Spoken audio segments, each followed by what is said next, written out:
Introduction. If you are content, truly content with the life you lead now, and you know you will always be content, if you are not haunted by existential fear, if no thought soaked in long-standing fear permeates your subconscious, then do not read this book, for you are already enlightened.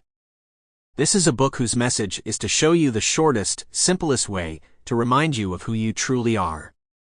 Countless attempts have been made to explain what enlightenment is, what the state of knowing is, but this truth about who you are will be accepted by you not because you have read thousands of books, and this is the last one, not because you have listened to great authorities, and this is the last one, but because the truth about you is and always has been within you, merely hidden in forgetfulness and lies behind the curtain that you yourself created.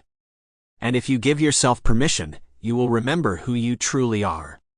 The proverbial light bulb, which is placed in your head, is still connected to all the wires, and with just a flick, the one awaiting you, you can switch it on and light up that very bulb, and see everything differently, and say, wow, but all of this is obvious and clear. What is written is based on my journey, which led me to the place where I decided to write this message, this explanation, this communication. And I write to you, as to the greatest friend, to share with you this discovery, to give you everything that belongs to you and is you, to remind you of who you are. There are those who sniff out deceit in enlightenment, fearing something that might threaten their independence of views or dogmas. Is it true? Of course it is. Enlightenment is the path to freedom through expanding the horizons of perception, changing priorities and values, by stepping out of the cage and seeing the cage you are in, from the cage production site.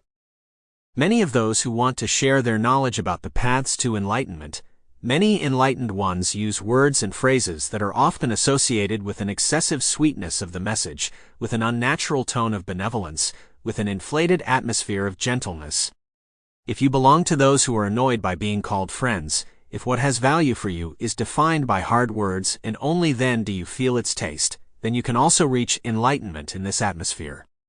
You can apply your own magical algorithm that will lead you to where you can see differently. You don't have to become excessively gentle and full of excessive benevolence to pass through the veil of forgetfulness. What this message contains is the shortest path, which through my experiences and through those selected sources, which in my opinion, and you will discover it is also your opinion, will most quickly and simply make you aware of who and where you are. Many of the words and phrases used in this book you will also find in other places indicated by me, and I point them out so that you can identify yourself from other perspectives, to direct you to the elements of complementation or clarification that belong to your enlightenment puzzle, which you will be able. Sample complete. Ready to continue?